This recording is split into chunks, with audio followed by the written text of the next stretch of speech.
बिस्मिल्लाहिर्रहमानिर्रहीम। अस्सलाम वालेकुम। आज 16 मार्च है और दिन है हफ्ते का। पेशावर हाई कोर्ट ने नहीं दी मखसूस नशिस्तें। उस पर एक ने कहा कि जी ये वो मिशाल यूसुफजई और काजी अनवर साहब जिम्मेदार हैं। यहाँ कोई कह रहा है कि वो फलां जिम्मेदार है, वो कह रहा है फलां जिम्मेदार है। अच्छा, फिर मैं आपको बताऊँ, इन्हीं में से वो किरदार हैं, इनमें से एक किरदार हैं। अच्छा, और वो किरदार जो है उनको अब सेनेटर भी बनाया जा रहा है। वो जो उनको सुप्रीम कोर्ट से रिलीफ पीटीआई को आइन और कानून के मुताबिक लेके देना चाहिए था, जो अपना इन्फ्लुएंस इस्तेमाल करना चाहिए था, उन्होंने बिल्कुल अपना इन्फ्लुएंस इस्तेमाल नहीं किया। और उनके मुकाबले में आप उधर देखें, आजम अली तारड़ को देखें, एहसन भून को देखें, किस तरह से उन्होंने कितना नाजायज अदालतों से फैसले करवाए, कैसे उन्होंने जजेस को मैनेज किया, कैसे उन्होंने जजेस को कुछ को दबाव में लाए, कुछ को कुछ और उनको वादे किए, कुछ को किसी तरह से मैनेज किया, वकला तंजीमों को इस्तेमाल किया। और कौन सी ऐसी गैर आईनी गैर कानूनी चीज है जो उन्होंने शरीफ खानदान को नहीं लेके दी। और आप तो अपना आईनी हक नहीं ले सके सुप्रीम कोर्ट से, और सेनेटर आपने बनना है, बन जाए आप सेनेटर। अब देखें, 4 इनको मशवरे दिए गए एक मीटिंग में। इन्हें पहला मशवरा यह दिया गया कि हमें एक वाइट पेपर जारी करना चाहिए, एक वाइट पेपर जारी करना चाहिए, उसमें हमें बताना चाहिए कि 8 फरवरी के इलेक्शन के बाद जो बाकी तो जो हुआ है सो हुआ है, कौन कौन सी नशिस्तें रिकाउंट में हमसे ली गई हैं और कौन कौन सी सीटें रिकाउंट में ली जा रही हैं, नहीं ली। फिर यह भी कहा गया कि हमें यह मामला सुप्रीम कोर्ट ले जाना चाहिए और दबाव बढ़ाना चाहिए सुप्रीम कोर्ट पे। पता नहीं कौन सी वो शख्सियत है जिसने कहा नहीं नहीं नहीं, अभी नहीं सुप्रीम कोर्ट जाना, अभी नीचे चलना है और फलाना ढींगना, आइन कानून फलाना कायदा ज़ाब्ता। और भाई ये मुल्क आइन और कानून के मुताबिक थोड़ी चल रहा है। जाएं आप सुप्रीम कोर्ट, जाके बताएं सुप्रीम कोर्ट को कि आप जिस इलेक्शन कमीशन के पीछे खड़े हुए वो इलेक्शन कमीशन ये हमारे साथ कर रहा है कि 104 वोटों का फर्क है बैरिस्टर तैमूर मलिक का, उसके ऊपर आप रिकाउंट नहीं करवा रहे। और जहां पे 17,000 का 10 से 17,000 का फर्क है, वहां रिकाउंट करवा के और 10 से 17,000 वोट जो है मुस्तरद करवा के आप नून लीग वालों को जितवा रहे हैं। नहीं हुआ। फिर यह भी कहा गया कि हमें एक वाइट पेपर जारी करना चाहिए, एक इंटरनेशनल मीडिया को बुला के बताना चाहिए कि सुप्रीम कोर्ट ऑफ पाकिस्तान में ये हमारे केसेस पेंडिंग हैं, इतने अरसे से पेंडिंग है, सुप्रीम कोर्ट ऑफ पाकिस्तान हमारे केसेस नहीं सुन रही और ये हमारे साथ नाइंसाफी हो रही है। वहां पे भी रोका गया, नहीं नहीं नहीं नहीं, हमें बड़ा रिलीफ मिलने वाला है सुप्रीम कोर्ट से, अभी हमने काजी साहब को कुछ नहीं कहना। आप अंदाजा लगाएं काजी साहब ने कौन सी ऐसी चीज है जो पीटीआई के खिलाफ नहीं की, उसके बावजूद एक शख्सियत इनमें से हैं जो काजी साहब को बचा रही हैं। अभी नहीं नहीं, रुके रुके, हमें बड़ा रिलीफ मिलने वाला है। ये वही शख्सियत है जिन्होंने कहा था बल्ला मिल रहा है, इजी हो जाए। और अगर उन्होंने रोका पूरी पार्टी को कि अगर किसी ने काजी फाइजा के खिलाफ बयान दिया तो ये कर देगा, मैं वो कर दूंगा, उन्होंने पीटीआई के वकीलों की ट्वीट डिलीट करवाई काजी साहब के खिलाफ। क्या बल्ला मिल गया? नहीं मिला। फिर यह भी कहा गया कि हमें रोज जाके 10 बजे मीडिया सारा, क्योंकि मीडिया के कैमरे सारे लगे हुए थे सुप्रीम कोर्ट में, यह भी एक मशवरा दिया गया कि हमें रोजाना सुप्रीम कोर्ट में जाके प्रेस कॉन्फ्रेंस करनी चाहिए कि हमारे ये 12 केस सुप्रीम कोर्ट में पेंडिंग हैं, ये नाइंसाफी सुप्रीम कोर्ट ने की है, ये केसेस पेंडिंग है, सुप्रीम कोर्ट नहीं लगा रही, आप दबाव बढ़ाएं सुप्रीम कोर्ट पे, वो भी नहीं हो रहा। और आप बजाय इसके कि ये बताएं लोगों को और सुप्रीम कोर्ट पे दबाव बढ़ाएं और काजी फैसल साहब की एक्सटेंशन को रुकवाएं जो कि होने जा रही है 224 वोटों के साथ, आईनी तरमीम उसको रुकवाएं, ये आपस में लड़ पड़े, एक दूसरे के ये जो है वो कपड़े उतार रहे हैं, एक दूसरे को के ऊपर डाल रहे हैं। हालांकि पूरा निज़ाम जिम्मेदार है जो कुछ है इस मुल्क के अंदर इस वक्त हो रहा है, और उसमें मरकजी किरदार सुप्रीम कोर्ट ऑफ पाकिस्तान का था। बल्ला छीनने से लेके, लेवल प्लेइंग फील्ड ना देने से लेके, इन ब्यूरोक्रेट्स को आरओ बहाल करने से लेके, और उसके बाद इलेक्शन कमीशन को बेजा सपोर्ट करने से लेके, सिकंदर सुल्तान राजा की तारीफें करने से लेके, सिकंदर सुल्तान राजा के दिफा करने से लेके, धांधली के ऊपर जिस तरह की चीजें हुई हैं उनको पूरा कवर दे के, सब कुछ किरदार सुप्रीम कोर्ट का है। लेकिन ये एक दूसरे पे डाल रहे हैं, वो फलाना जिम्मेदार है, फलाने जिम्मेदार है। अच्छा, फिर इनका क्या है? शौक है, जो जाता है इमरान खान साहब से मिल के आता है पहले।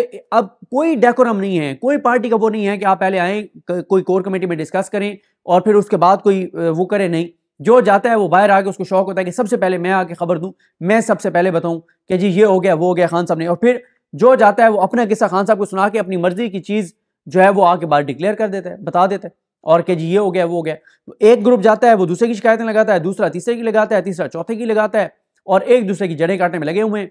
और वो जो चीज इमरान खान ने इनको कहा कि पूरा फोकस सुप्रीम कोर्ट पे रखें, मखसूस नशिस्तें किसी तरह से वापस लें, या हमें नहीं मिलती तो कम अज कम नून लीग और पीपल्स पार्टी और एमकेएम को ना मिलें, ताकि 224 के फिगर को तोड़ें, उसको नीचे लाएं। लेकिन कोई उसके ऊपर फोकस नहीं है। उधर से वो सीटें पीटीआई की रिकाउंट के नाम पे वो लेते जा रहे हैं और ये आपस में लड़े हुए हैं, एक दूसरे पे डाल रहे हैं। हालांकि एक दूसरे पे डालने से कुछ नहीं होगा। मखसूस नशिस्तें बार बार कह रहे हैं इनको नहीं मिलनी थी, इलेक्शन कमीशन ने नहीं देनी थी, जिस मर्जी जमात में चले जाते तो इनको नहीं मिलनी थी। तो ये है जनाब सूरत हाल। इसीलिए कल परसों जो इनकी कोर कमेटी का इजलास हुआ उसमें बड़ी तफसील से डिस्कस हुई बातें और कहा गया कि कोई मैकेनिज्म बनाएं, कोई डेकोरम बनाएं, और जो है वो मुख्तलिफ लोग आके मुख्तलिफ बातें करते हैं, एक मौकफ नहीं होता। अब देखें उधर साहबजादा हामिद रजा साहब को फेंड कर दिया कि जी ये गलत फैसला था, सुन्नी इत्तेहाद कौंसिल में जाने वाला MWM में जाना चाहिए था। चले एक लम्हे के लिए गलत फैसला हो भी गया, लेकिन बात यह है कि आप MWM में भी जाते, MWM ने भी, मेरा नहीं ख्याल कि MWM ने जो है वो लिस्ट कोई मखसूस नशिस्तों की पता नहीं, ये चेक करना पड़ेगा दी हुई थी या नहीं दी हुई थी, लेकिन चलें अगर मतलब वो MWM में अब चले भी जाते तब भी कोई ना कोई और इलेक्शन कमीशन ने बहाना और चीज़ जो है वो निकाल लानी थी। तो अब इस सारे मामले में जो है, अच्छा टिकटों पे बड़ा तनाज़ा है, सेनेटरी टिकटों के ऊपर, वो उसके ऊपर अलग इनका तनाज़ा है। अली अमीन गंडापुर साहब की जो मुलाकात हुई शहबाज शरीफ के साथ, हालांकि उस मुलाकात के पीछे मैं आपको बता दूं, वो मुलाकात ज़ाहिर है एक वज़ीर आला KPK की एक ऐसे प्राइम मिनिस्टर से थी जिसको मुसल्लत कर दिया गया है। आप माने या ना माने, वो प्राइम मिनिस्टर है।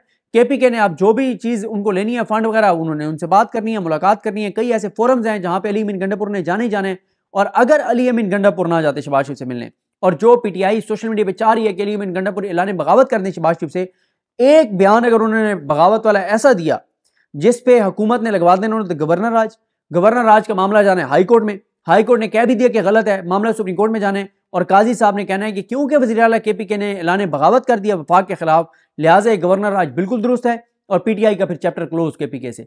तो वो अली अमीन गंडापुर ने जाके मिलना ही मिलना था। और कौन सा उसने जाके, और शहबाज शरीफ जो कहते थे ये 9 मई का मास्टरमाइंड है फलाना फलाना, उसने वो भी तो मिला ना, उसने भी तो अपनी वो 2 कदम पीछे हटा। और अली अमीन गंडापुर ने तो पहली प्रेस कॉन्फ्रेंस में कहा था कि जहां मेरे सूबे के मामलात बात करनी होगी मैं बात करूंगा। तो ये सारी चीजें, कम्युनिकेशन कोई है नहीं, चीजें कुछ है नहीं। लेकिन इस सारे मामले में ये जो लोग हैं PTI के 4-5 जो आपस में एक दूसरे के खिलाफ बयान दे रहे हैं, ये सर्व कर रहे हैं, चाहे ये एजेंडे पे हैं या नहीं हैं, कंप्रोमाइज हैं या नहीं हैं, और जो भी है, चाहे वो बेवकूफ़ी में कर रहे हैं, चाहे नासमझी में कर रहे हैं, एक दूसरे की नफरत में कर रहे हैं, एक दूसरे के बुग़्ज़ में कर रहे हैं, लेकिन ये इमरान खान की पीठ में झुरा घोंप रहे हैं, और ये नुकसान कर रहे हैं पूरी पार्टी का, और उन लाखों करोड़ों वोटर्स का जिन्होंने PTI को वोट डाला है, उनका भी ये नुकसान कर रहे हैं। बजाय इसके कि इनका पूरा फोकस मैंडेट वापस लेने पे होता, बजाय इसके कि इनका पूरा फोकस सुप्रीम कोर्ट से मखसूस नशिस्तें लेने पर होता, बजाय इसके कि इनका पूरा फोकस इमरान खान की रिहाई पर होता, इमरान खान के केसेस पर होता। आपस में लड़ाइयाँ हैं, मीडिया भी यही चीज़ें डिस्कस कर रहा है, मीडिया को तो इससे ज़्यादा और क्या चाहिए, मीडिया को तो ज़बरदस्त टॉपिक मिल गया। तो ये है जनाब इस वक्त सूरत हाल, ये है इनकी बेवकूफ़ी, और यह है इनकी सूरत हाल। ये करेंगे, इमरान खान की जंग लड़ेंगे अपने मफादात की खातिर, कोई अपने नाम की खातिर, कोई किसी मसले में, कोई किसी मसले में, कोई बेवकूफ़ी में, कोई ये सारे एक दूसरे के खिलाफ सोशल मीडिया पे कैंपेनें भी करवा रहे हैं। एक वो कुछ एक्टिविस्ट उनके साथ खड़े हो गए हैं, कुछ उनके साथ खड़े हो गए हैं, और नून लीग इस वक्त बड़ी कंफर्टेबल है, बड़े वो खुश हैं कि ये आपस में लड़ेंगे मरेंगे, और ना इमरान खान के केसों पर किसी का फोकस होगा, ना मैंडेट चोरी पर होगा, ना मखसूस नशिस्तों पर होगा। आप देखें, वो सुप्रीम कोर्ट तो कहेगी कि आप लोग तो अपने लोग कह रहे हैं कि आपने जो है वो गलतियाँ की हैं, तो और साथ अब सारे टॉक शोज़ में चलेंगे इनके बयान कि फलाना कह रहा है कि फलाने फलाने की गलती है, फलाना फलाना कह रहा है, आपस में मीडिया इनको लड़वाएगा, और ना महंगाई पे फोकस होगा, ना मुईशत पे फोकस होगा, ना इमरान खान के केसेस पे फोकस होगा, ना झूठे मामलात पे फोकस होगा, ना जो और गैर नहीं गैर कानूनी चीज़ें होगी उन पर कोई फोकस नहीं होगा। मीडिया फुल उठा के रखेगा, और मीडिया को कह दिया गया है कि PTI की अंदरूनी लड़ाई, आपस के खिलाफात को आग, इस पर और तेल छिड़को, इसको पूरा एक माहौल बनाओ, इनके बिठाओ, लोगों को एक दूसरे के खिलाफ बयान दिलवाओ, और मीडिया को इस चीज़ का बड़ा फ़ायदा मिलेगा, मीडिया को बड़ा इसका पैसा मिलेगा। तो मुबारक हो जी PTI की लीडरशिप को कि उन्होंने इमरान खान की पीठ में छुरा घोंपा है, और इमरान खान को अब किसी दुश्मन की ज़रूरत नहीं है, निज़ाम को भी अब इमरान खान से लड़ने की ज़रूरत नहीं है, ये इमरान खान के अपने लोग ही इमरान खान के लिए काफ़ी हैं। ये है तहरीक इंसाफ की अंदरूनी सूरत हाल जो मैंने आपके सामने रखी। अल्लाह करीम हम सब का हमें नासर हो। अल्लाह हाफ़िज़। कोई किसी मसले में, कोई किसी मसले में, कोई बेवकूफ़ी में, कोई ये सारे एक दूसरे के खिलाफ सोशल मीडिया पर कैंपेनें भी करवा रहे हैं, एक वो कुछ एक्टिविस्ट उनके साथ खड़े हो गए हैं, कुछ उनके साथ खड़े हो गए हैं, और नून लीग इस वक्त बड़ी कंफर्टेबल है, बड़े वो खुश हैं कि ये आपस में लड़ेंगे मरेंगे, और ना इमरान खान के केसों पर किसी का फोकस होगा, ना मैंडेट चोरी पर होगा, ना मखसूस नशिस्तों पर होगा। आप देखें, वो सुप्रीम कोर्ट तो कहेगी कि आप लोग तो अपने लोग कह रहे हैं कि आपने जो है वो गलतियाँ की हैं, तो और साथ अब सारे टॉक शोज़ में चलेंगे इनके बयान कि फलाना कह रहा है कि फलाने फलाने की गलती है, फलाना फलाना कह रहा है, आपस में मीडिया इनको लड़वाएगा, और ना महंगाई पे फोकस होगा, ना मुईशत पे फोकस होगा, ना इमरान खान के केसेस पे फोकस होगा, ना झूठे मामलात पे फोकस होगा, ना जो और गैर नहीं गैर कानूनी चीज़ें होगी उन पर कोई फोकस नहीं होगा। मीडिया फुल उठा के रखेगा, और मीडिया को कह दिया गया है कि PTI की अंदरूनी लड़ाई, आपस के खिलाफात को आग, इस पर और तेल छिड़को, इसको पूरा एक माहौल बनाओ, इनके बिठाओ, लोगों को एक दूसरे के खिलाफ बयान दिलवाओ, और मीडिया को इस चीज़ का बड़ा फ़ायदा मिलेगा, मीडिया को बड़ा इसका पैसा मिलेगा। तो मुबारक हो जी PTI की लीडरशिप को कि उन्होंने इमरान खान की पीठ में छुरा घोंपा है और इमरान खान को अब किसी दुश्मन की ज़रूरत नहीं है, निज़ाम को भी अब इमरान खान से लड़ने की ज़रूरत नहीं है, ये इमरान खान के अपने लोग ही इमरान खान के लिए काफ़ी हैं। ये है तहरीक इंसाफ की अंदरूनी सूरत हाल जो मैंने आपके सामने रखी। अल्लाह करीम हम सब का हमें नासर हो। अल्लाह हाफ़िज़।